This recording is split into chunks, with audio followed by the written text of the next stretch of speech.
కుటుంబాలకు రైతు బీమాను అందించిన 6,000 కోట్లు. 1,30,00,000 ఎకరాల సాగు ఉన్నటువంటి తెలంగాణ వ్యవసాయాన్ని 2 సీజన్లు కలిపి 2,40,00,000 ఎకరాలకు తీసుకుపోయినాం. అన్ని రకాల ధాన్యాలు కలిపి వ్యవసాయ ఉత్పత్తులు కలిపి 68 లక్షల మెట్రిక్ టన్నులు ఉన్నటువంటి స్థితి నుంచి 3 కోట్ల మెట్రిక్ టన్నుల స్థితికి తీసుకుపోయినాం. ఏడాదికి 10,500 కోట్ల రూపాయలతో విద్యుత్ సబ్సిడీని ఇచ్చినాం. కొత్త ప్రాజెక్టులు కట్టినాం, పాత ప్రాజెక్టులు పూర్తి చేసినాం. ఆఖరికి కరోనా విపత్తులో కూడా రైతాంగానికి రైతు బంధు ఆపకుండా ఇచ్చినాం. మీరు ఇస్తామన్నట్లు చెప్పి 8 నెలలు ఊరించి అలా చేసేటువంటి పని ఏంటంటే ఆంక్షలు పెట్టి కొంతమందికి మాత్రమే ఇచ్చి అప్పు తీసుకున్న 60 లక్షల మందిలో ఈ రుణమాఫీ ఎంతమందికి మాఫీ అవుతుంది ఆ సంఖ్య ఎందుకు ప్రకటిస్తలేరు మీరు? మీ తొలి ప్రయత్నంలో 11,20,000 మందికి వస్తున్నట్లుగా అంచనా ఉంది. ఇప్పుడు అది 10,000 ఇటు కావచ్చు అటు కావచ్చు. 1,00,000 లోపు మీరు చేసేది, మీరు ఇచ్చిన నిబంధనలు, మీరు పెట్టినటువంటి ఆంక్షల నడుమ లబ్ధి పొందగలిగేటువంటి వాళ్ళు కేవలం 11 లక్షలు. అంటే సుమారు ఇంకో 49 లక్షల ఖాతాదారులు రైతులు. మరి వీళ్ళందరి పని ఏంది?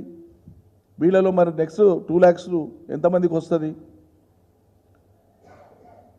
ఇంకో విచిత్రం ఏంటంటే 2 లక్షలకు పైన ఎంత ఉందో అంత ముందు మీరు కట్టేసుకోండి బ్యాంకులో, తర్వాత మేము జమ చేస్తామంటున్నారు. నువ్వు ఇచ్చేది రైతు కట్టుకునేది కట్టుకుంటాడు, నువ్వు ఇచ్చినాక రైతు కట్టుకోకుండా ఉంటాడా? రైతుకు దానికి 10,000, 20,000, 50,000 అదనంగా ఉంది. 2,50,000 ఉంది, లేదా 2,30,000 ఉంది, లేకపోతే 2,70,000 ఉంది అప్పు. సర్కారు ఇస్తానేది 2 లక్షలే కదా. మీరు ఇస్తానది ఇవ్వండి, మిగతాది ఆయన కట్టుకోకపోతే బ్యాంకు వాడు ఊరుకుంటాడా? ఇంటికాడ వచ్చి కూర్చుంటాడు, వసూలు చేసుకుంటాడు. అది రైతు పడే పాటలు పడతాడు.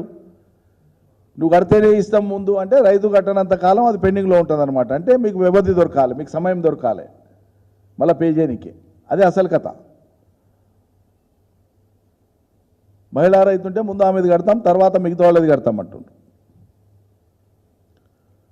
దయచేసి నేను మిమ్మల్ని రిక్వెస్ట్ చేస్తున్నా, ఒకసారి గైడ్ లైన్స్ మళ్ళీ మీరు కూడా పరిశీలన చేయవలసిందిగా కోరుతా ఉన్నాం. మీడియా మిత్రుల్ని స్క్రూటినైజ్ చేయండి. మీరు ఏమున్నాయనేటువంటిది మీరే రాస్తారు చూస్తే. కాబట్టి ఆ మెయిన్ పాయింట్ నేను చెప్పదలుచుకున్నటువంటిది, రైతు బంధువును మీరు ఆపిందే అనర్హులైనటువంటి వాళ్ళకి చాలామందికి పోయింది కాబట్టి మేము దాన్ని పరిశీలన చేసి అదంతా కూడా సద్వినియోగం అయ్యేటట్లు చేస్తామన్నారు. దానికి ప్రామాణికత రైతు పట్టేదారు పాస్ పుస్తకమే. మరి అదే పట్టేదారు పాస్ పుస్తకం మీదనే రైతులు రుణాలు పొంది ఉన్నారు. మరి ఏ వెరిఫికేషన్ చేసి మీరు ఇప్పుడు ఇస్తున్నట్లు లెక్క? మీరు ఇవ్వాలనే మేము డిమాండ్ చేస్తున్నాం. రుణమాఫీ కాదు, రైతు బంధు కూడా ఇవ్వాలని డిమాండ్ చేస్తున్నాం. రుణమాఫీకి రైతు అర్హుడైనప్పుడు రైతు బంధుకు ఎందుకు అర్హుడు కాదు? సింపుల్ లాజిక్ అండి.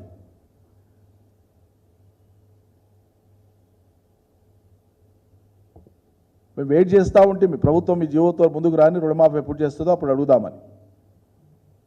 రైతు బంధుకు వాళ్ళు చెప్పిన కారణము సహేతుకం కాదనడానికి ఇంతకంటే వేరే కారణం అవసరం లేదు. ముఖం మీదనే దాని ఎక్స్ప్రెసీ ఆఫ్ ద ఫ్యాక్ట్ చూస్తేనే ఇట్లా అర్థమవుతుంది.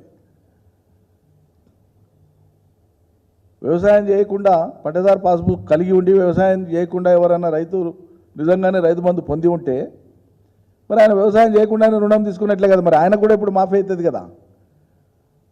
అంటే అనర్హుడికి లబ్ధి జరిగినట్లే అవుతుంది కదా. మరి మీరు ఇది నిరోధించే ప్రయత్నం చేయకుండా, దీన్ని ప్రక్షాళన చేసే ప్రయత్నం చేయకుండా ఇది ఇస్తున్నప్పుడు మరి రైతులు చిన్న సన్నకారు రైతులు ఏం పాపం చేసిండ్రు? లక్షలాది మంది ఏం పాపం చేసిండ్రు? కొద్దిమంది ఎవరో అనర్హులు ఉన్నారనే పేరు మీద లక్షలాది మంది రైతుల నోట్లో మట్టి కొడతారా? ఆపేస్తారా? ఇవ్వకుండా ఉంటారా? వ్యవసాయాలు ఆపుతారా వాళ్ళ కోసం? అది కరెంట్ చక్కగా లేక, నీళ్లు చక్కగా లేక నానా యాతన పడుతున్నారు రైతులు ఇప్పటికే. ఈ వానకాలం సీజన్ వచ్చినా ఇప్పటికి ఎక్కడ చెర్లలో కుంటలలో నీళ్ళు వచ్చిన దాఖలాలు లేవు. ఇంకో వారం అయితే తప్ప కృష్ణానది ఇన్ఫ్లోస్ కిందికి వచ్చినట్లు లేవు శ్రీశైలానికి. అవి ఏమవుతాదో వస్తుందో తెలియదు. కాబట్టి దక్షిణ తెలంగాణ అంతా కూడా ఓ రకంగా పునాస పంటలకే దిక్కులేని పరిస్థితి ఉంది. ఇటువంటి పరిస్థితులలో రైతులు సకాలంలో రైతు బంధు వస్తే వాళ్ళు తిప్పలేదో వాళ్ళు పడతారు. అది ఇవ్వకుండా ఆలస్యం చేసి జాప్యం చేసి మీరు చేసేటువంటి ఈ ప్రయత్నం అంతా కూడా రైతుల్ని ఇబ్బంది పెట్టడానికే.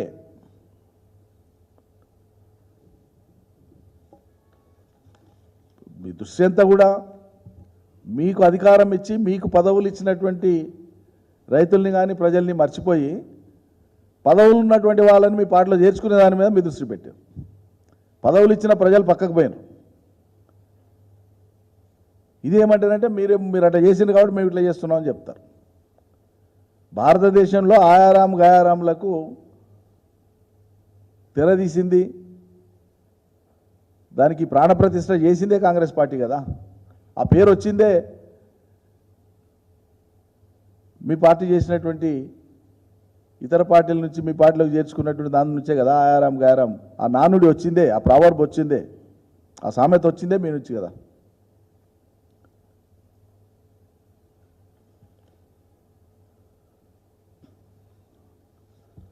నయం కనీసం సర్కారు వచ్చిన 8 నెలల తర్వాతనైనా మేము కట్టినటువంటి రైతు వేదికలు మీ సంబరాలకు పనికొస్తున్నాయి. అలా మేము దూరదృష్టితో కట్టించినటువంటి రైతు వేదికల మీద చాలా సెటైర్లు వేసిండ్రు, చాలా ఇది చేసిండ్రు. 7-8 కాలాలలో వాళ్ళు 7-8 నెలల కాలంలో మీ సర్కారు వచ్చినాక వాటిని వాడుకునేటువంటి ఆలోచన మీకు లేకపోయింది. ఇప్పుడు మాత్రం పనికొస్తుంది. అట్లన్న సంబరాల కన్నా పనికొస్తుంది మేము కట్టిన రైతు వేదికలు. సంతోషం. మీరు పనికిరాదనే అన్నయ్య ఏదైనా, అది కాళేశ్వరమైనా అదే గతి ఇవ్వాల, అది పాలమూరు అయినా అదే గతి, అది సెక్రటరేట్ అయినా అదే గతి. మీకు మీరు పనికిరాదని ఆనాడు పేర్లు పెట్టి ఎగసక్యం చేసి ఎగతాళి చేసి చిన్నబుచ్చి మాట్లాడిన ప్రతిదీ ఇలా అదే దిక్కు మళ్ళీ మీకు ఇవ్వాలి.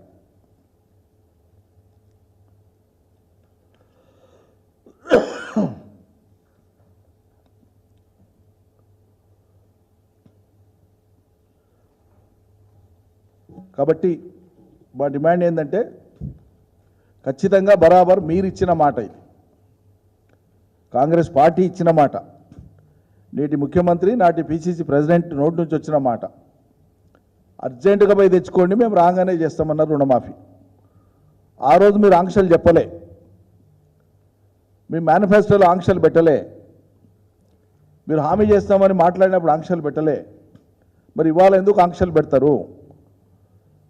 కాబట్టి గత ప్రభుత్వం ఆంక్షలు లేకుండా రుణమాఫీ ఎట్లా చేసిందో మీరు ఇంకా ఒక అడుగు ముందుకేసి చెప్పినారు, ఏ కపికినా ఇస్తాం మేమని.